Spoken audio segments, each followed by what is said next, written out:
অনির্বাণের অসহায়ত্ব দেখে এবার চোখের জল ধরে রাখতে পারছে না সেই সহৃদয়বান ব্যক্তিরা। হ্যাঁ বন্ধুরা, ভিডিওটা লাইক দিয়ে দেখতে থাকুন। অনির্বাণ যখন নিজের ব্যথার যন্ত্রণাকে সাইডে রেখে রাইয়ের জন্য যন্ত্রণায় কাতরাতে থাকে, ঠিক সেই মুহূর্তে সেই যন্ত্রণা দেখে চোখের জল ধরে রাখতে না পেরে তারা বলতে থাকে যে আহারে বেচারাটাকে দেখে যথেষ্ট পরিমাণে খারাপ লাগছে, কতটা না অসহায় হয়ে পড়েছে একটা মানুষ, কতটা একজন মানুষকে ভালোবাসলে এরকম করে যন্ত্রণায় কাতরায়, ও যতটা না নিজের ব্যথা যন্ত্রণায় কাতরাচ্ছে তার থেকে বেশি ও কষ্ট পাচ্ছে নিজের স্ত্রীর জন্য। কারণ ওই বেচারি যে কী হাল করছে তার শ্বশুরবাড়ির লোকেরা, সেটা তো আর আমাদের বুঝতে বাকি নেই এই ছেলের মুখের কথা শুনেই। কিন্তু আমরাই বা কী করতে পারি? এই ছেলেটাকে এখন যদি আমরা নিজের পায়ে না দাঁড় করিয়ে আমরা এখান থেকে চলে যাওয়ার জন্য অ্যালাউ করে দিই, তাহলে তো আর যাই হোক না কেন এই ছেলেটা বেশি একটা দূর যেতে পারবে না।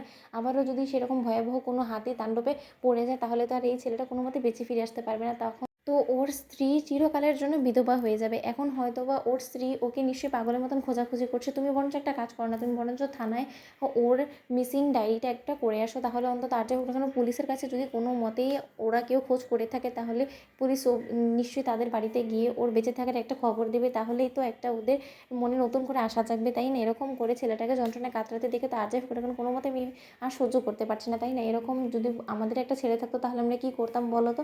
ঠিক সেই সময় অনির্বাণ চিৎকার করে অঝরে কাঁদতে থাকে এবং বলতে থাকে যে রাই, রাই, আমি তোমাকে ছাড়া আমি কিছুই বুঝতে পারছি না। রাই, আমি কী করে তোমার কাছে পৌঁছবো? রাই, তুমি আমার কথা শুনতে পারছো? রাই, তুমি পারলে আমাকে ক্ষমা করে দিও। আমি তোমার হাত ধরে তোমাকে প্রতিশ্রুতি দিয়েছিলাম যে আমি কোনোদিনও তোমার এই হাত ছাড়বো না, কিন্তু মাঝপথে যে এরকম করে আমাদেরকে একে অপরের থেকে এতটা দূরে সরে যেতে হবে সেটা আমি কোনোদিনও কল্পনাও করতে পারিনি। রাই অন্যদিকে অনির্বাণকে সামলাতে গিয়ে হিমশিম খেতে থাকে তারা এবং বলতে থাকে যে দেখো বাবা, আমরা বুঝতে পারছি যে তোমার মনের অবস্থাটা ঠিক কতটা করুণ, কিন্তু তা সত্ত্বেও তোমাকে নিজেকে সুস্থ করার জন্য হলো একটু নাওয়া খাওয়া করে নিজেকে শক্ত করতে হবে। তুমি 2-4টা দিনের মধ্যে দেখবে ঠিক দৌড়ানোর পরিস্থিতিতে চলে আসবে, আর যখন তুমি নিজের পায়ে দাঁড়াতে পারবে তখন তুমি নিজে থেকেই তো তোমার স্ত্রীর কাছে চলে যেতে পারবে। কারণ আর যাই হোক না কেন তোমার তো স্মৃতি হারায়নি, তাই না?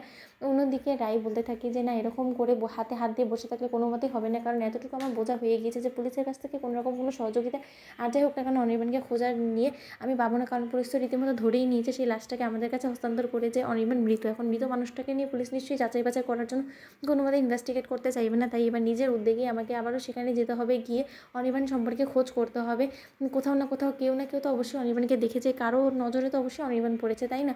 অন্যদিকে রাই যখন নিজের ব্যাগট্যাগ প্যাক করতে থাকে, ঠিক সেই সময় রাইয়ের মা ছুটে এসে রাইকে বলতে থাকে যে কী ব্যাপার, তুই কোথায় যাওয়ার জন্য ব্যাগট্যাগ প্যাক করছিস বলতো? তুই এ বাড়ি থেকে কি চলে যাওয়ার কথা ভাবছিস নাকি? রাই, আমি তোকে বলে দিচ্ছি তুই কিন্তু এখন গর্ভা অবস্থায় আছিস, তাই এই অবস্থায় কোনো মতে নিজের প্রতি অবহেলা করা যাবে না। আর নিজের সন্তানের তো তোকে খেয়াল রাখতে হবে, তাই না? কারণ তুই ভুলে গেলে চলবে না, অনির্বাণের কিন্তু শেষ স্মৃতি হিসেবে এখন এই সন্তানটুকুই আছে। এই স্মৃতিটুকু অন্তত আঁকড়ে ধরে বাঁচার জন্য তোকে এই স্মৃতিটুকু তো তোকে আগলাতে হবে, তাই না?